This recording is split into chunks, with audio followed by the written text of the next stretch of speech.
დღემშვიდობისა BMG-ს პირდაპირ ეთერში ახლა ქალების ნარატივის დროა, რომელსაც მომდევნო არასრული 1 საათის განმავლობაში მე ჟურნალისტი ლიკა მეგუცნიშვილი გავუძღვები და სტუმრებთან ერთად საინტერესო საქმიან ამბებს გაგიზიარებთ. რა თემები გაერთიანდება ჩვენი დღევანდელი გადაცემის ფოკუსში, ვნახოთ მცირე ანონსი ამის შესახებ და პირდაპირ ეთერში სტუმართან ერთად უკვე რამდენიმე წამში გიბრუნდებით. საქმიან კვირას და ხუთშაბათი დღის დასაწყის ქალების ნარატივით ვაგრძელებთ და BMG-ს გამორჩეულ ტელეპროექტში 27 თებერვალს 11 საათსა და 30 წუთზე მასპინძლობთ რუსუდან ბარათაშვილს და ქეთო ფუტურიძეს. ტურისტული ობიექტი რესტორანი სადგური თბილისიდან 40 კილომეტრში მდებარე ასურეთში, კერძოდ ელიზაბეთთალის უბანში მდებარეობს, რომელიც მე-20 საუკუნის 30-იან წლებში გერმანელების მიერ აშენდა. მაშინ სადგურის ტერიტორია ფუნქციურად სამანქანე სატრაქტორე სადგური იყო, რომელიც ჩვენამდე ნანგრევების სახით მოვიდა. აღნიშნული ტერიტორიის ტურისტულ კვების ობიექტად ქცევის იდეა 2014 წელს გაჩნდა, თუმცა დაახლოებით 3 წლის წინ გაიხსნა. სადგურის კონცეფციასა და გეგმებზე დეტალურად ქალების ნარატივში ტურისტული ობიექტის დამფუძნებელი რუსუდან ბარათაშვილი ისაუბრებს. თერჯოლაში მდებარე რესტორანის რძლები მაისიდან ფუნქციონირებას განახლებული ინფრასტრუქტურით გააგრძელებს. რძლების სახელწოდებით გაიხსნება არტიზანული მაღაზიაც. თუმცა ამჟამად დიდთოვლობის გამო რესტორანი დახურულია. რა პრობლემები შეუქმნა სტიქიამ გურიას და იქ ოპერირებად ბიზნეს, როგორი იყო 2024 წელი რძლებისთვის და რა სიახლეებს გვიანონსებენ მაისისთვის დეტალებით ქალების ნარატივში რესტორნის თანადამფუძნებელი ქეთო ფუტურიძე ჩაგვერთვება თერჯოლიდან. სიახლეებით მეწარმეების შესახებ და მათი საქმიანი ისტორიებით. ყოველ სამუშაო დღეს ზუსტად 11 საათსა და 30 წუთზე BMG-ს პირდაპირ ეთერში ტელეგადაცემა, რომელიც არ უნდა გამოგრჩეთ. ქალების ნარატივი. თბილისთან ახლოს ქართულ-გერმანულ სოფელ ასურეთში რამდენიმე წლის წინ ამოქმედებულ ტურისტულ ობიექტზე გიყვებით, რომელმაც აი ამ წლების განმავლობაში სოფლის ცხოვრება კარდინალურად შეცვალა და ტურისტული მიზიდულობის კერადაც აქცია. სადგური დღეს საკვებ და გასართობ სივრცეს აერთიანებს და ტემპიც ისეთი აქვს აკრეფილი განვითარებისთვის, რომ გაჩერებას აქ ნამდვილად არ აპირებენ და მიზნებიც ასეთივე აქვთ, როგორც ოპერირების შედეგებიც. მისი დამფუძნებლისგან მოვისმენთ სრულად და დეტალურად ამ ყველაფერს რუსუდან ბარათაშვილია ჩვენი დღევანდელი გადაცემის სტუმარი, რომელიც რამდენიმე წამში იქნება ჩვენთან ერთად, სანამ ვიდრე მის ვიდეო ბიოგრაფიას ვნახავთ. რუსუდან ბარათაშვილმა 2006 წელს ESM-ის მართვის სკოლა დაამთავრა მარკეტინგის მიმართულებით, ხოლო 2016 წელს ილიას უნივერსიტეტის ფსიქოტრავმატოლოგიის ფაკულტეტი. რუსუდანმა 2020 წელს დიდი ხნის იდეის განხორციელება დაიწყო და ტურისტული ობიექტი რესტორანი სადგური 2022 წლის ივლისში გახსნა. რუსუდან ბარათაშვილი სადგურის დამფუძნებელი არის დღეს ჩვენი გადაცემის სტუმარი და საქმიან ამბებს ახლა მისგან მოვისმენთ. რუსო, ძალიან დიდი მადლობა თქვენი დროისთვის, სტუმრობისთვის ჩვენთან. და სადგურის შესახებ ამ და ჩვენი სხვა ეთერებიდან ძალიან ბევრჯერ სხვადასხვა ფორმით გაგვიჟღერებია თქვენი ამბები, თუმცა პირველად ხართ ჩვენთან ერთად და მინდა რომ რაღაცა პატარა ისტორიით დავიწყოთ ეს ყველაფერი, იმიტომ რომ პირველები ხართ ფაქტობრივად შენ და გიორგი მაყურებლისთვის რუსოს მეუღლეზე მაქვს საუბარი, რომელმაც ახლებურად აღმოაჩინეთ ეს სოფელი, რომელიც წლების განმავლობაში თავისი ნიშით, თავისი ამ გერმანულ-ქართული კორელაციით და აი ამ კონცეფციით გამორჩეულ ადგილს იკავებდა, მაგრამ რაღაც არ იყო ისე ათვისებული, სანამ არ გამოჩნდა სადგური. აი თქვენ რა დაინახეთ მასში ისეთი, რომ შემდეგ უკვე აქ ბიზნესის და ცხოვრების გადაკვეთაც მოგიწიათ ხო ფაქტობრივად?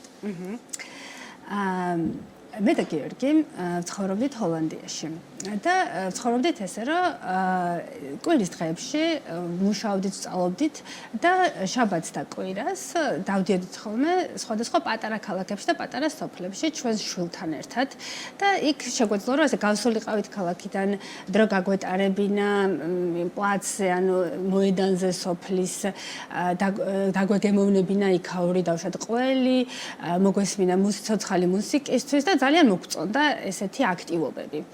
2015 წელს მე და გიორგი ჩვენ მეგობრებთან ერთად წავედით საქართველოში გერმანული დასახლებების დასათვალიერებლად და ვიყავით ასურეთში ბოლნისში და დავათვალიერეთ ეს გერმანული დასახლებები და ზუსტად მაშინ გაგვიჩნდა ეს იდეა რომ რა კარგი იქნებოდა ამ რომელიმე დასახლებაში ეს სახლი რო ვიყიდოთ თქო და იქ პატარა ლუდის სახარში გავაკეთოთ და ხალხს საშუალება ჰქონდეს რომ შაბათს და კვირას ჩამოვიდნენ და დრო გაატარონ ამ სოფლებში. ქონდა ეს ევროპული განცდა სოფლებს გერმანელების ნასახლარი იყო და ეგ ჩვენ მოგვინდა რომ ეს რაც მათ დატოვეს გაგვეცოცხლებინა და როგორი იქნებოდა ეს გარემო მაშინ რომ არ წასულიყვნენ გერმანელები ეგეთი გარემო შეგვექმნა.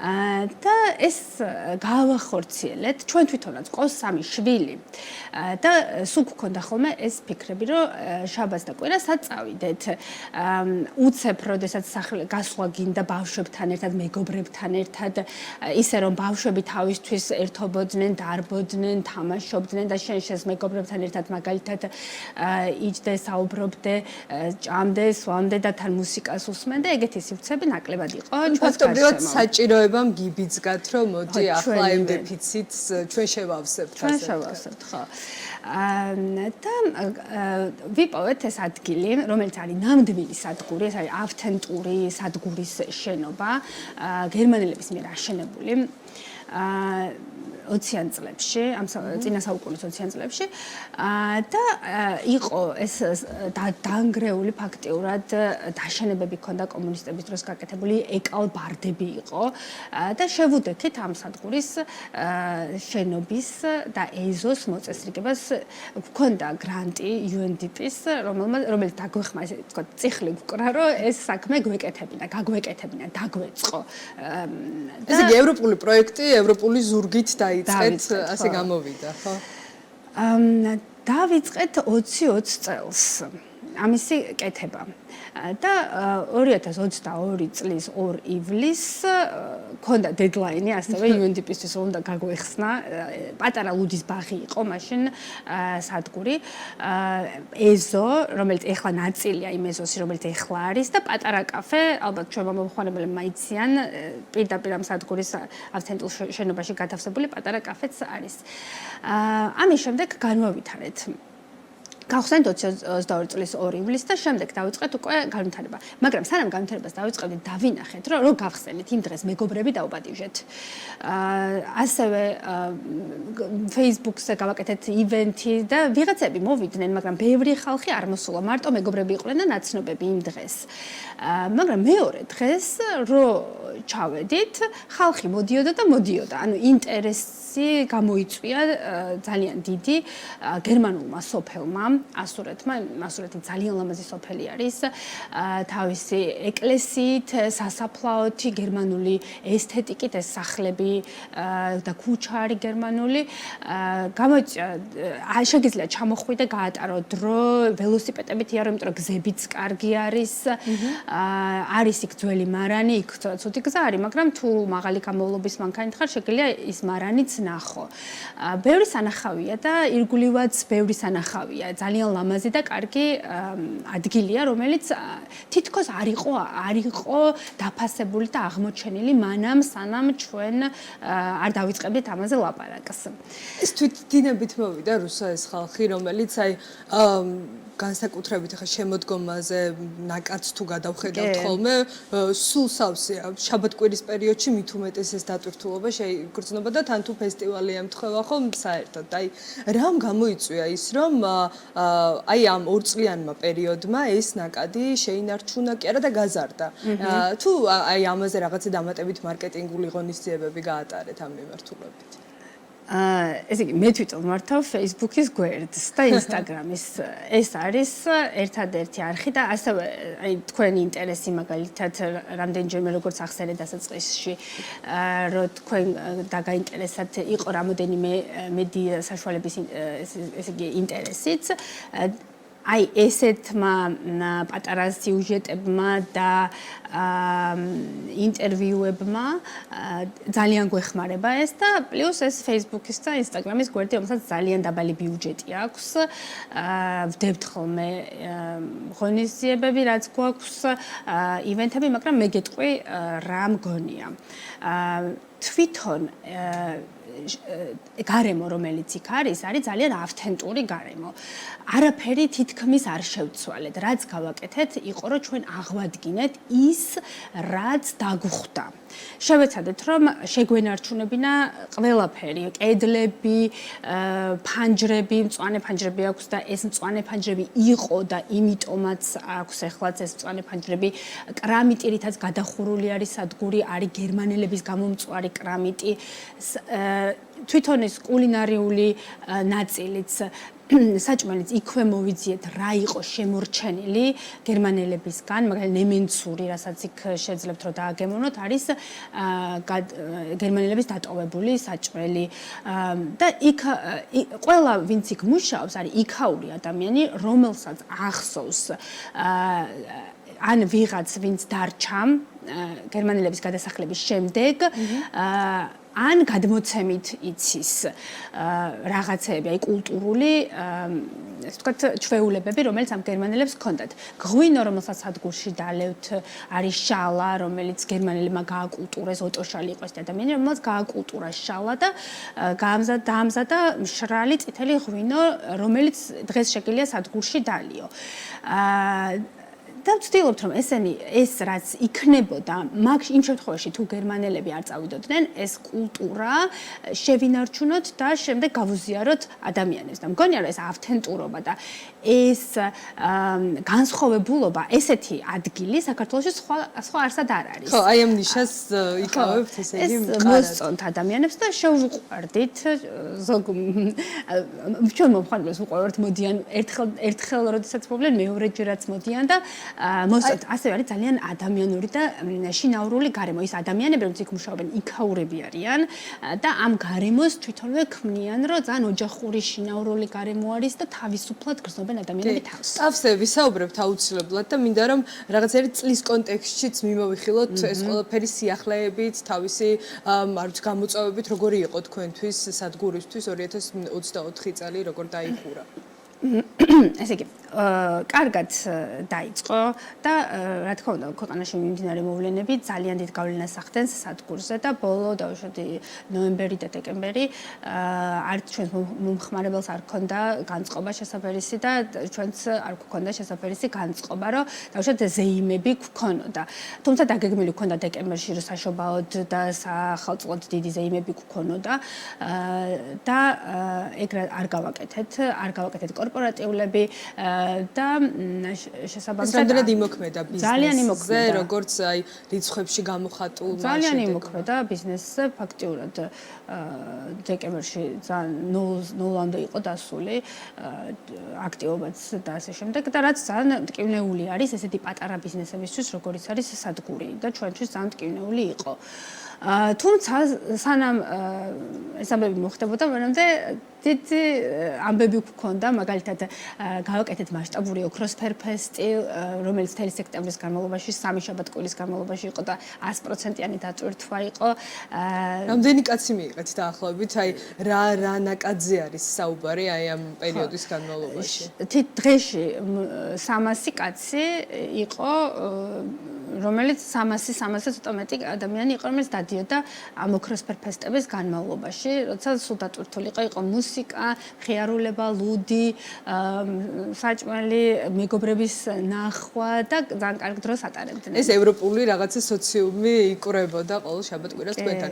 ზოგადად აი შაბათ-კვირაზეც რომ არ გქონდეს მხოლოდ აქცენტი, რამდენად არის მათ შორის ყოველდღიურად საინტერესო მომხმარებლისთვის სადგურის სამუშაო დღეებს გულისხმობთ და თუ არის აქაც დაბალი და მაღალი სეზონები, სადაც მეტად აქტიურად მუშაობთ და შედარებით პასიურობთ. კი, სეზონური ბიზნესია, სადგური არის ქალაქ გარეთ და შესაბამისად სეზონურობა რთული არის ჩვენთვის და ასევე უფრო მეტად როცა სცალიათ, მაშინ მოდიან ადამიანები, ანუ შაბათს და კვირას და დასვენების დღეებში.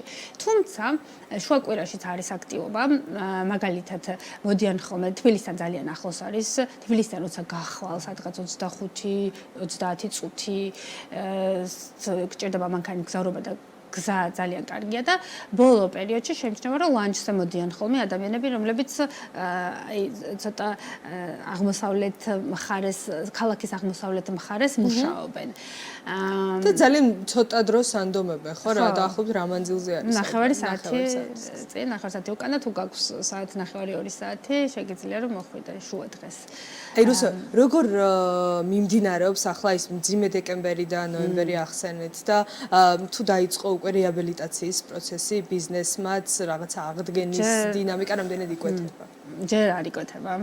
ასე ნუ ეხაც იგივენაირად განწყობა იგივენაირად რჩება რომ ჩვენ მომხმარებელსაც არ აქვს საფერისი განწყობა და არც ჩვენთან არ არის. აი მაგალითად ამ შაბათ კვირას გერმანიაში არის კარნავალი და ჩვენს გვქონდა დავუშვათ წინა წელს გეგმაში რომ გარდა იმისა რომ დეკემბერში გავუკეთებინა დიდი საშობაო ღონისძიებები აი ამ 1 და 2 მარტს გავუკეთებინა კარნავალი სადაც აი მთავრდება ზამთარი იწყება საგაზაფხულო კარნავალი ქვია და მთავრდება ზამთარი იწყება გაზაფხული და ამას აღნიშნავენ ნიღბებით ზეიმით და ასე შემდეგ თუმცა ეხა არ ვაკეთებთ მაგას იმედი მაქვს რომ შემდეგ წელს გავაკეთებთ აუცილებლად მეც ამის იმეც ვიტოვებ რომ აღარ იქნება ეს მძიმე ვითარება რაც ახლა 1 წელი ნამდვილად ძალიან ბევრია ამის გაძლეებისთვის და გადატანისთვის და დღეს რა პრინციპით ოპერირებს სადგური და ასე ვთქვათ ეს რამდენად საფრთხეს უქმნის თუნდაც გრძელვადიან მდგრადობას ბიზნესის თვალსაზრისით იმიტომ რომ თქვენც თქვენი ვალდებულებები გაქვთ ხო თუნდაც დასაქმებულებთ ეხლა ჩვენ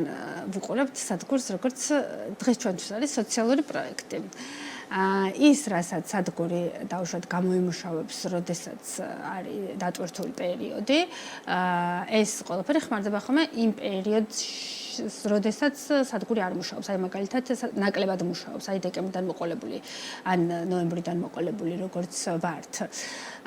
და რა არის ეს, რომ შევინარჩუნოთ ის ადამიანები, რომლებიც არიან ჩვენთან მუშაობენ, რომლებიც ზოგმა ჩვენთან დაიწყო მუშაობა საერთოდ ცხოვრებაში, იმიტომ რომ სოფელში ცხოვრობენ და რთული არის სოფლად დღეს საქართველოში დასაქმდნენ და 90% ჩვენთან ვინც მუშაობს არიან ქალები. ხო, ესეც ძალიან ნიშანდობლივია პრინციპში ჩვენი პროფილიდან გამომდინარეც, რომ ეს განაცხადი იყო ასე ვთქვათ თქვენი მხრიდან რომ კი აი ქალები ამ სოფელში მცხოვრებლები ესეც ხაზგასმით უნდა დავასაქმოთ. კი, იყო სულ თავიდანვე გვქონდა მაგისი სურვილი რომ ჩვენთან ყოფილიყვნენ დასაქმებულები ქალები. აი მე თვითონაც მთელი ცხოვრება მაგას ვაკეთებ, რომ ვცდილობ რომ ქალები გავაძლიერო ჩემი სხვადასხვა საქმიანობიდან გამომდინარე და აქაც მქონდა ეგ რომ სოფელში ვის უჭერს რა უჭერთ ქალებს და უჭერთ ახალგაზრდა ადამიანებს და ორივე მიმართულებით გვინდოდა რომ გაგვეკეთებინა დავხმარებოდით ქალებს დასაქმებაში და ახალგაზრდა ადამიანებს დასაქმებაში. და რას ვაკეთებთ ამისთვის? პირველ რიგში მოვიწვიეთ, ხო, ჯერეთი ქალები ძალიან კარგი თანამშრომლები არიან. ზუსტად ის რომ სადგური დღეს არის, რასაც ვიძახთ, ოჯახური თბილი გარემოა, ამ გარემოს ქმნიან ის ქალები, რომლებიც იქ მუშაობენ და ესენი არიან ქალები ასურეთიდან. რაჭული ფესვებით თუ გერმანული? რაჭული ფესვებით, კი, ანუ აღარ არიან დღეს გერმანული ფესვებით. აი, სხვათა შორის ერთი ქალი არის, რომლის ქმარიც იყო შალი, აი ოტო შალის ნათესავი, ვინც გააკეთა ეს ღვინო შალა და მისი შვილებიც მუშაობენ ხოლმე ჩვენთან. ანუ და გვეხმარებიან ხოლმე მაგალითად ოქროსფერ ფესტების დროს და ასე შემდეგ. და ვაძლევთ ხოლმე საშუალებას, რომ მაგალითად მოეყვანათ შვილები, როდესაც ვერ ტოვებდნენ და ეზოში დავშვათ ბავშვებს ეთამაშოთ და თვითონ იმუშავათ. შესაბამისად, არის მაქსიმალური მხარდაჭერა თქვენგან და ინარჩუნებთ ამ თანამშრომლებს ამ კრიზისის პირობებში. და აღარ დაგვრჩათ, რომ რუსო მინდა რომ მოკლედ გეგმები თუ არის რესურსი, რომ რაღაცა მაინც დასახოთ აი ამ რთული ვითარებიდან გამომდინარე განვითარება და გაფართოება ჭირდება ბიზნეს თავისთავად.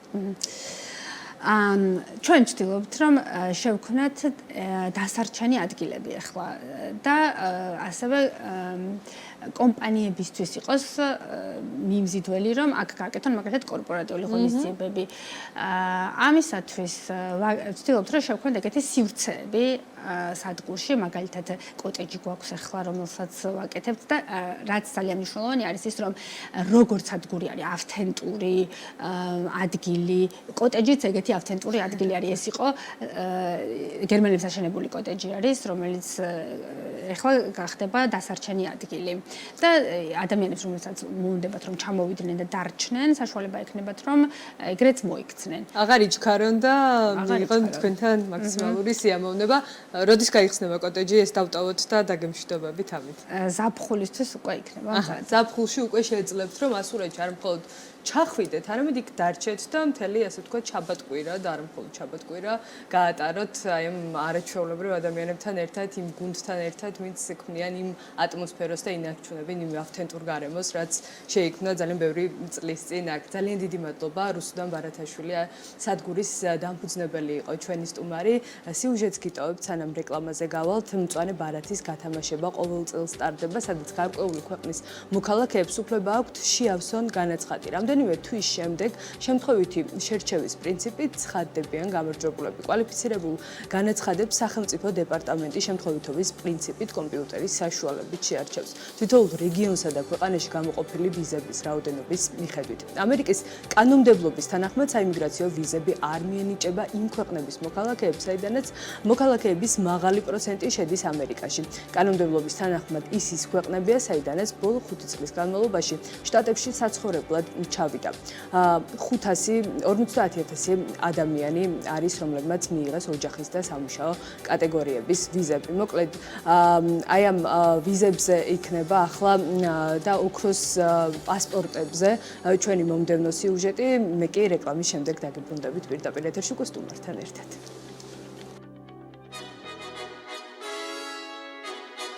ამერიკის შეერთებულ შტატებში ცხოვრების, მუშაობის უფლება, მოქალაქეობის მიღება და ეს ყველაფერი $5 მილიონი სანაცვლოდ. ამერიკის 47 პრეზიდენტი დონალდ ტრამპი ინიციატივით გამოდის, რომლის მიხედვითაც დიდარ უცხოელებს ოქროს ბარათის შეძენა და ამ ყველა უფლებით სარგებლობის შესაძლებლობა მიეცემათ.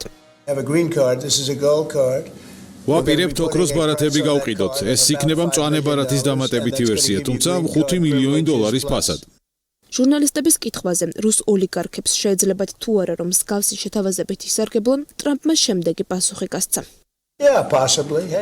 დიახ, შესაძლებელი იქნება. მე რამდენიმე რუს ოლიგარქს ვიცნობ, რომლებიც ძალიან კარგი ხალხია. მიუხედავად იმისა, რომ ისინი საკმარისად მდიდრები არ არიან, ფიქრობ, $5 მილიონი გადახდას გაწვდებიან. მწვანე ბარათი, რომლის დამატებითი ვერსიად შესაძლოა ძვირადღირებული ოქროს ბარათი გახდეს, ყოველწლიურად თამაშდება. გათამაშების პირობებით გარკვეული ქვეყნის მოქალაქეებს განაცხადის შევსების უფლება აქვთ, რამდენიმე თვის შემდეგ კი შემთხვევითობის პრინციპით გამარჯვებულები ცხადდებიან და მათ შტატებში ლეგალურად ცხოვრების, მუშაობისა და სწავლის უფლება ეძლევათ. ეს ამერიკის მოქალაქეებისკენ გადადგმული პირველი ნაბიჯია, თუმცა გამარჯვებულებს მოქალაქეობა ავტომატურად არ ენიჭებათ. ამისთვის დამატებითი პროცედურების გავლაა საჭირო. ამერიკის კანონმდებლობის თანახმად საიმიგრაციო ვიზები არ მიენიჭება იმ ქვეყნების მოქალაქეებს, საიდანაც მოქალაქეების მაღალი პროცენტი შედის ამერიკაში. კანონმდებლობის თანახმად ეს ის ქვეყნებია, საიდანაც ბოლო 5 წლის განმავლობაში შტატებში საცხოვრებლად ჩავიდა 50,000 ადამიანი, რომლებმაც ოჯახის და სამუშაო კატეგორიის ვიზები მიიღეს.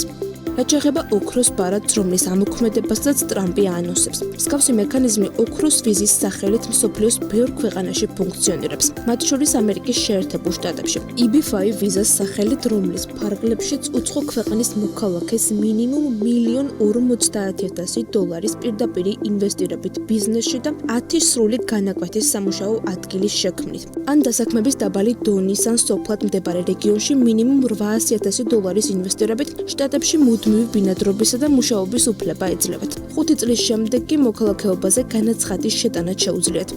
მიუხედავად ამ შესაძლებლობების არსებობისა, ტრამპის ადმინისტრაციაში ამბობენ, რომ EB5 ვიზას მექანიზმი საკმაოდ იაფია და ქვეყნის ბიუჯეტში დიდი ოდენობის თანხა არ შეაქვს. ამიტომ ოქროს ბარათის ამოქმედება გადაწყვიტეს. რა ხდება სხვაგან? ოქროს ვიზის მექანიზმი მსოფლიოს 100-ზე მეტ ქვეყანაში მოქმედებს. მათ შორის აქტიურად ხვდებიან ევროკავშირის წევრი ქვეყნები. მაგალითად, პორტუგალიას ოქროს ვიზის ერთ-ერთი ყველაზე პოპულარული პროგრამა აქვს. უცხო ქვეყნის მოქალაქეს შეუძლია, რომ 250-500,000 ევროს ღირებულების უძრავი ქონების შეძენის შედეგად პორტუგალიაში ბინადრობის უფლება მოიპოვოს. 5 წლის შემდეგ კი მოქალაქეობის მიღების უფლებაც აქვს. საბერძნეთში ოქროს ვიზის მოპოვების საფასური უფრო დაბალია და 250,000 ევროს შეადგენს. ევროკავშირის ქვეყნებს მიღმა ერთ-ერთი მოთხოვნადი არაბთა გაერთიანებული საამიროების პროგრამაა, სადაც უცხო ქვეყნის მოქალაქეებს $500,000 უძრავ ქონებაში ინვესტირების შედეგად აქ გრძელვადიანი ბინადრობის უფლების მოპოვება შეუძლიათ. ყველა იმ ქვეყანას, რომლებიც აღნიშნულ მექანიზმს მიმართავენ, ერთი მთავარი მიზანი აქვთ: შემოსავლების ზრდა და უცხოური ინვესტიციების მოზიდვა.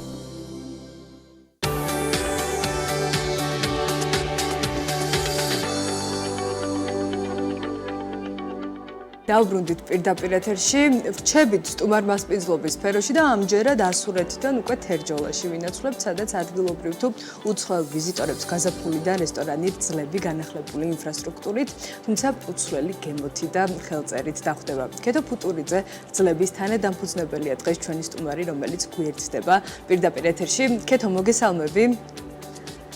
მოგესალმებით. მოგესალმებით თქვენ აუდიტორიას. დიდი მადლობა რომ კიდევ ერთხელ მომიწვიეთ თქვენთან და ასევე მინდა ძალიან დიდი მადლობა გადაგიხადოთ რომ ასეთი პლატფორმა შექმენ რომელიც ეთმობა ქალებს სადაც ჩვენ შეგვიძლია ვისაუბროთ სხვადასხვა თემაზე წარმოვაჩინოთ თქვენი თავი და თქვენი საქმიანობა. კი ბატონო, ქეთო, მადლობა პირიქით თქვენი დროისთვის. სანამ ბიზნესზე დავიწყებდეთ საუბარს და იმ განვითარების გზებზე თუ გამოწვევებზე, რაც არის თქვენს დღის წესრიგში, ვერ ავწდებით თემას სტიქიას, რომელიც ჩვენ და სამწუხაროდ უკვე ამდენი დღე გრძელდება და მათ შორის გრძელდება იმერეთშიც. დღეს რა მოცემულობა გვაქვს ადგილზე, ქეთო, მანდხართ ახლა და რა მდგომარეობა არის, რამდენად დასტაბილურდა სიტუაცია და რა პრობლემები დარჩა გადასაჭრელი? ისიც რა არის, ჩვენთანაც არის დიდთოვლობა, თუმცა ჩვენთან ისეთი მძიმე სიტუაცია არ არის, როგორც დასავლეთის მაღალმთიან რეგიონებში. ისეთი მწვავე და კრიზისული მდგომარეობა არ არის, როგორც არის გურიაში, სამწუხაროდ, სადაც ხალხი არის გაჭედილი უშუქობაში, უწყლობაში, უსაყვებობაში და არანაირი საშუალება არ არსებობს ამ ხალხამდე მიღწევის. მაგრამ ჩვენთან გზები არის ჩაკეტილი, დაკეტილია სკოლები, აი ჩემი რძალი მაგალითად სოფელში წავიდა შაბათკვირი და გაიჭედა და ვეღარ მოდის აქეთ, თერჯოლაში ვეღარ ბრუნდება. ბავშვები ვერ ახერხებენ გაკვეთილებზე წასვლა წამოსვლას. ძირითადად ასეთი გზების ჩაკეტვის მხრივ გვაქვს ყველაზე დიდი დისკომფორტი, მაგრამ რა თქმა უნდა, ისევ და ისევ ვერ შევადარებ ამ მდგომარეობას იმ კოშმარს, რასაც სამწუხაროდ დღეს ხალხი გადის აი ამ მაღალმთიან რეგიონებში. ხო, ბოლო მონაცემებით 140-ს გადააჭარბა იმ სოფლების რაოდენობამ კონკრეტულად იმერეთში, რომლებიც იყო მოწყვეტილი და ჩაკეტილი, მისვლა იყო შეუძლებელი. ქეთო, თქვენთან თუ არის დღის წესრიგში გამომდინარე ისევ და ისევ თოვლის სტიქი, უბრალოდ ელექტროენერგიის პრობლემები, უშუქობა, უგაზობა, წყალზეც საუბრობდნენ, აი ეს გამოწვევა რამდენად დგას თქვენს დღის წესრიგში? ჩვენთან იქიდან გამომდინარე, რომ ჩვენ თერჯოლა უფრო დაბლობში მდებარეობს. ასე ვთქვათ, იმერეთის ერთ-ერთი ყველაზე დაბალ ადგილს მდებარეობს. აქ არ გვაქვს ასეთი ტიპის გამოწვევები. ელექტროენერგია ჯერჯერობით მოგვეწოდება, წყალი, გაზი, ყველაფერი გვაქვს, მაგრამ იგივეს ვერ ვთქვათი ისევ და ისევ მაღალმთიან იმერეთის სოფლებზე, სადაც არის ეს პრობლემები უშუქობის, უწყლობის, უგაზობის. სუპერმარკეტებშიც პროდუქტები არის, ესე იგი თქვენთან? აი, ვერაფერს ვერ გეტყვით, იმიტომ რომ 4 დღე არ გავსულა სუპერმარკეტში, რო არ მოგატყუოთ, ვერ მივდივარ. ფიზიკურად ჩემი სახლი არ დამიტოვებია და ამიტომ არ ვიცი, რაიონში რა მდგომარეობა ვერ გეტყვით. კი ბატონო. ქეთო, გადავიდეთ მაშინ ბიზნესს ახალი კონცეფციით წარსდგებით მომხმარებლის წინაშე, თუმცა რა ხდება, სანამ ის სიახლე დაინერგება, როგორ ოპერირებს ბიზნესი ამ მოცემულობით, აი ამ გამოწვევების ფონზე და ზოგადად როგორ იყო წელი თქვენთვის და რძლებისთვის?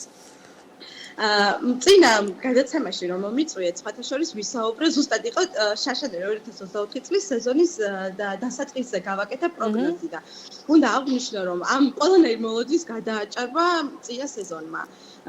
გარდა იმისა, რომ ჩვენ მივიღეთ სხვადასხვა გრანტი, ევროკავშირის გრანტი, ერთ-ერთი ყველაზე დიდი გრანტი იყო GIZ-ის, ეს არის გერმანიის საერთაშორისო თანამშრომლობის საზოგადოების წარმომადგენლობა საქართველოში, რომელმაც გერმანიის საერთო დაფინანსებით, ასე ვთქვათ, განახორციელა ეს პროექტი.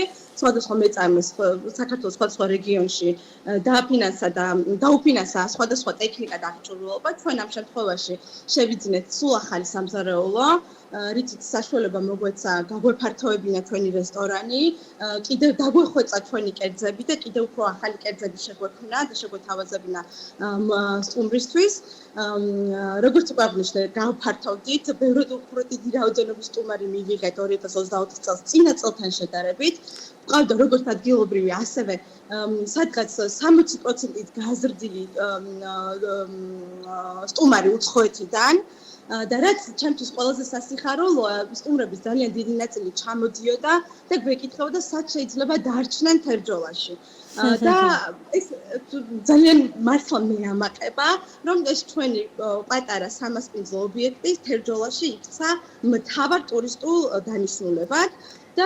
ძირითადად ვის გამოყოფდით აი ამ ტურისტებისგან ნაკადი გეოგრაფიული არეალის თვალსაზრისით საიდან მოდიათ?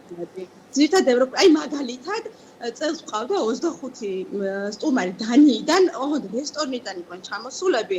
შაბათ-კვირით ჩამოფრინდნენ, რადგან ქუთაისის აეროპორტი გვაძლევს ამის საშუალებას, ჩვენგან არის ძალიან ახლოს.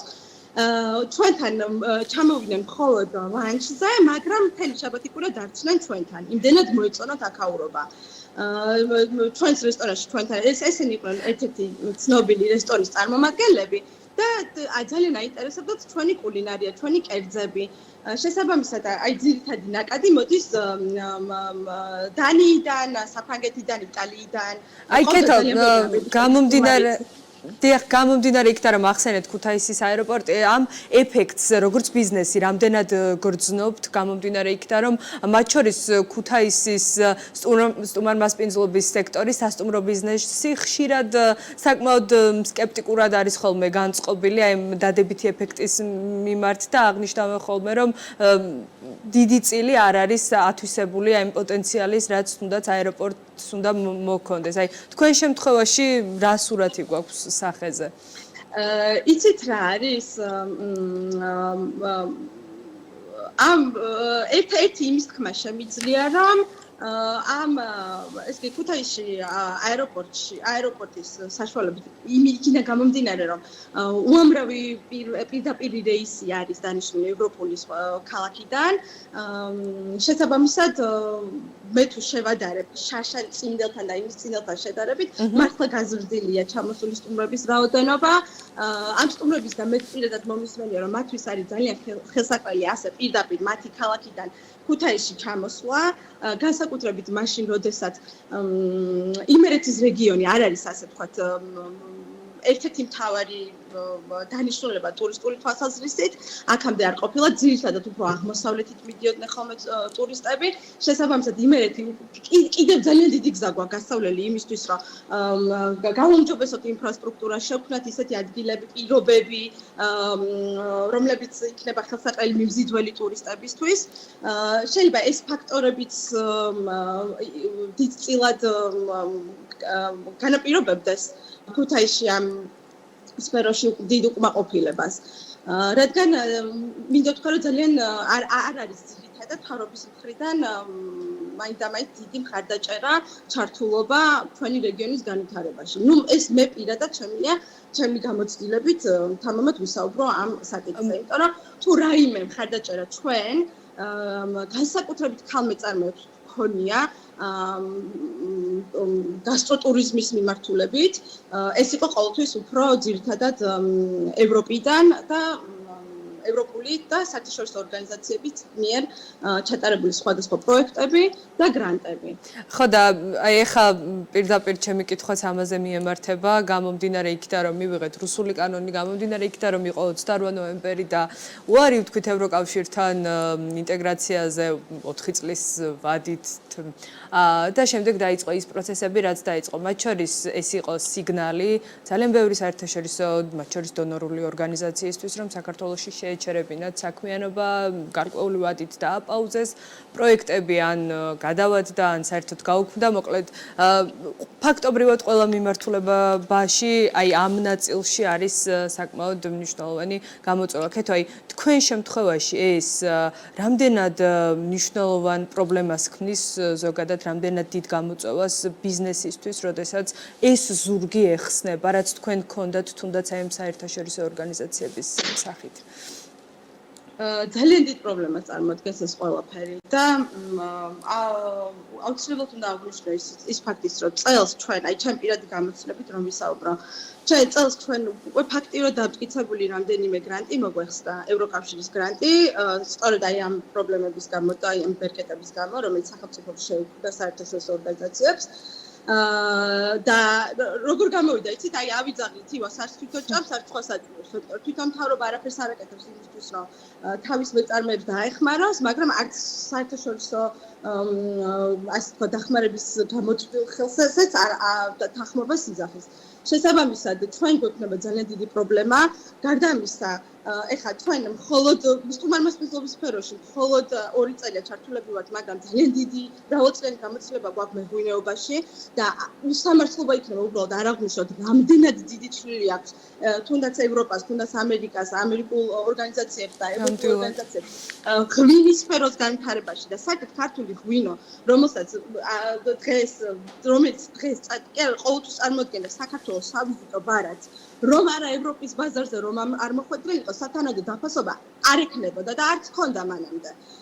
და ჩვენ შეგვიძლია ის ძალიან მწარე გამოცდილება გავიხსენოთ საბჭოთა კავშირის დროს რა ხდებოდა ღვინის სფეროში, რომ გაგვიჩეხეს ვენახები, გადავიდნენ კონვენციურ მევენახეობაზე, კონვენციურ წარმოებაზე, ჩამოაფასურეს ქართული ღვინო და დაიყვანეს ისეთ პროდუქტამდე, რომელსაც საერთოდ არანაირი კავშირი არ აქვს დღევანდელ ნამდვილ ქართულ ღვინოსთან. ფაქტიურად დაგვავიწყეს ყველანაირი ის ტრადიციები და ყველანაირი ის ხო, აქციას გეგმიურ წარმოებად უბრალოდ გადმოგვეცემოდა შთამომავლობით და ქართულმა ღვინომ დაფასება მას შემდეგ მოიპოვა, რაც მოვხდით ევროპულ ბაზარზე. ჩვენც ახლა ჩვენ გვაქვს ოჯახური წარმოება, ჩემი მეუღლე ძალიან დიდი ხანია ამ სფეროში არის ჩართული და ღვინო გაქვს მსოფლიოს არაერთ ქვეყანაში, ძირითადად გაგვაქვს ევროპაში, გაგვაქვს ამერიკაში და ჩვენი სტუმრები სწორედ აი ამ ჩვენმა ღვინომ მოიწვია ჩვენ სამასპინძლო ობიექტში.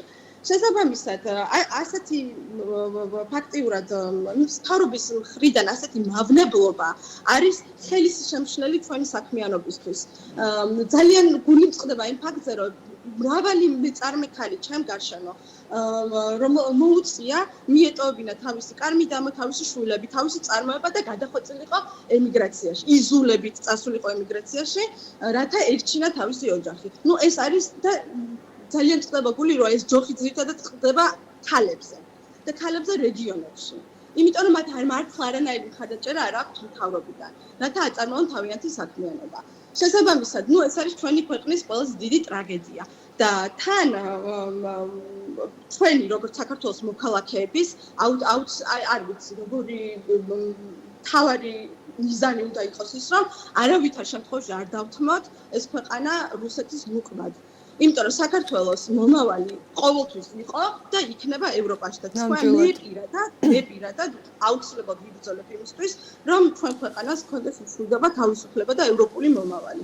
და მართალი რომ გითხრათ, აი წლევანდელ წელს მე არ ვიცი საერთოდ რესტორანს გავხსნით თუ არა. ხო, ეს აი აქ რა ხდება უკვე ქეთო ბიზნესზე მიმდინარე მოვლენებმა უკვე რა გავლენა მოახდინა მის ოპერირებაზე და არ ვიცი, აი გაფართოებას კი გეგმავთ, მაგრამ რესურსი გამომდინარე ისევ და ისევ იმ პრობლემებიდან, რაზეც ახლა ვსაუბრობთ, თუ რჩება საერთოდ აი ამის რესურსი. მათ შორის არა ფინანსური, არამედ ადამიანურიც თუნდაც, ხო?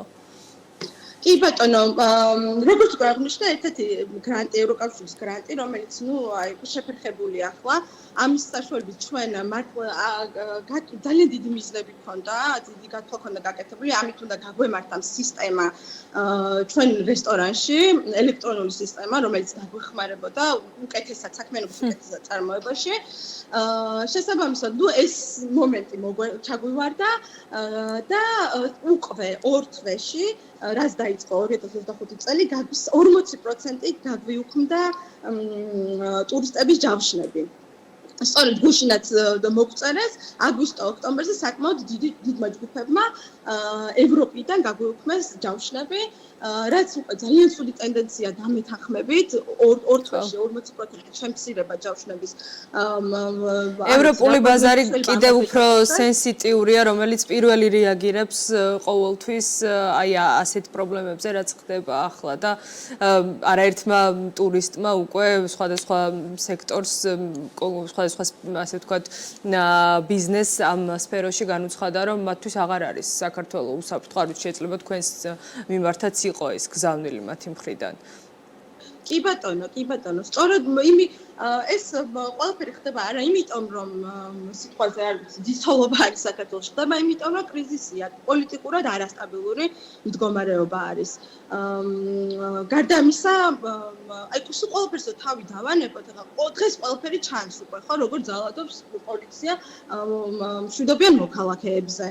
გარდა ამისა, ჩვენც არ გვაქვს მაგის ხა, მე პირადად არ მაქვს იმის ხალისი, გავხსნა რესტორანი და ღიმილით და თბილი გულით ვუმასპინძლოს სტუმარს, მაშინ როდესაც სისტემურად ძალადობს მთავრობა მოქალაქეებზე და პოლიტიკური რეჟიმის პატიმრებით არის გამოტენილი ციხეები და უდანაშაულო ადამიანებს ყოველდღიურად აკავებენ და აშანტაჟებენ და აშინებენ.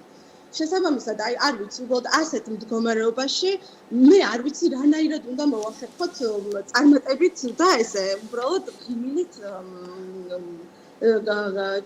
განვახორციელოთ ჩვენი საქმიანობა, გავაგრძელოთ ჩვენი საქმიანობა. თუმცა გეგმავდით ქეთო ესეც უნდა აღვნიშნოთ ახალ ინფრასტრუქტურას, ამისთვის საკმაო ფინანსური რესურსი გაქვთ პარტნიორებთან ერთად გაღებული. რა ხდება ამ მიმართულებით? გაზაფხულზე რას უნდა ველოდოთ რძლებისგან? ჯერჯერობით გვაქვს ასე ვთქვათ არა ჯერჯერობით გვაქვს ყველანაირი გეგმა გადადებული გვერდზე. ჩვენ სხვათა შორის უფრო მეტი მეწარმესთან ვაპირებდით თანამშრომლობას, აი მაგალითად შაშან, უცებ ვახსენებ, ვითანამშრომლეთ, დავიწყეთ თანამშრომლობა ერთ-ერთ ესე ქალების წარმოწმებასთან, ეს არის კომპანია ცხობილი, რომელსაც უძღვება 2 ახალგაზრდა გოგო ქუთაისიდან და ფანტასტიკურ კულტურას აცხობენ, მათ შორის უძველესი ქართული ენდემური ჯიშის ხორბლის განწითელი დოლისგან და ჩვენ მათი პროდუქცია შევიტანთ მენიუში, მთელი სეზონი ვამარაგებდით რესტორანს და მენიუში თქონდა მათი საცხობის სახელი დატანებული, რადგან გვინდოდა რომ სტუმარს არა მხოლოდ დაეგემონებინა, არამედ გაცნობოდა კიდევაც და ამით რაღაცნაირად გაგვიძლიერებინა ქალები და მხარი დაგვეჭირა მათთვის. შესაბამისად, ამ წამოწყებამ იქიდან გამომდინარე, რომ ძალიან წარმატებით ჩაიარა, წელს გეგმავდით უფრო მეტ ქალ მეწარმესთან თანამშრომლობას. მათ შორის თერჯოლელ ქალ მეწარმეებთან, რომლებიც აწარმოებენ სხვადასხვა პროდუქციას, ჩირეულს, კლაპეულს, ყემალს და ასე შემდეგ, მაგრამ ისევ და ისევ იქიდან გამომდინარე, რომ არ ვიცით წელს როგორ მოვახერხებთ რესტორნის გახსნას, ეს გეგმები გვაქვს, ცოტა ხნით გვერდზე ჩაჩოჩებული. თუმცა გვაქვს რამდენიმე ჯავშანი, უცხოური ჯავშანი მაინც მაისიდან ოქტომბრის ბოლომდე, რომელიც ჯერჯერობით არ გაუქმებულა, თუმცა არ ვიცი მაისამდე კიდე რა იქნება. ამიტომ ჩვენ სავარაუდოდ რაღაც გარკვეული დღეებით, უფრო შეზღუდული დღეებით გავხსნით რესტორანს და მივიღებთ სტუმრებს და არ ექნება ამას ისეთი სისტემური ხასიათი, როგორც ჰქონდათ წინა სეზონებზე. თანამშრომლები თუ შეინარჩუნეთ და ამით ნელ-ნელა დავასრულოთ, იმიტომ რომ ამოიწურა ჩვენი დრო და აი ამ ნაწილში რამდენად მოახერხეთ, ასე ვთქვათ. აი ძალიან რთულია ამაზე საუბარი ძალიან რთულია ეს თანამშრომლობის თემა მე ყველაზე მეტად მაწყობს რადგან სამწუხაროდ ვერ ვთავაზობთ ისეთ პირობებს ჩვენ თანამშრომლებს რომ ისეთ პერიოდშიც უზრუნველყოთ ისინი თუნდაც ხელფასებით, როდესაც თქვათ სეზონი არის ჩავარდნილი, იმიტომ რომ ჯერ ვართ ძალიან პატარა ობიექტი, ძალიან ბევრი რამე გვჭირდება, საერთოდ რესურსი არ გაგვაჩნია ჩვენი არანაირი და შესაბამისად აი ეს არის ძალიან მართლა ძალიან ტკივნეული თემა და ძალიან ტკივნეული საკითხი. ძალიან დიდი მადლობა ქეთო, საკმაოდ მძიმე თემებზე გამოგვივიდა საუბარი, თუმცა ეს არის ის რეალობა, რაშიც ცხოვრობთ და ოპერირებს ბიზნესი და არ ვიცი მედი მაქვს გვექნება იმის შესაძლებლობა დავიტოვებ იმედს რომ ვისაუბროთ როგორ გაიხსნება ძლები და როგორ წამოვა ის ნაკადი თუნდაც დანიიდან თუ სხვა ქვეყნებიდან რომელიც არ აკლდა აქამდე ამ ობიექტს განსაკუთრებით ევროპიდან წარმატება თქვენ მადლობა რომ დამითმეთ დრო მადლობა პირიქით ქეთო ფუტურიძე ძლების თანადამფუძნებელი იყო ჩვენთან ერთად ასეთი იყო ქალების ნარატივის დღევანდელი გადაცემა მე ხვალამდე გემშვიდობებით.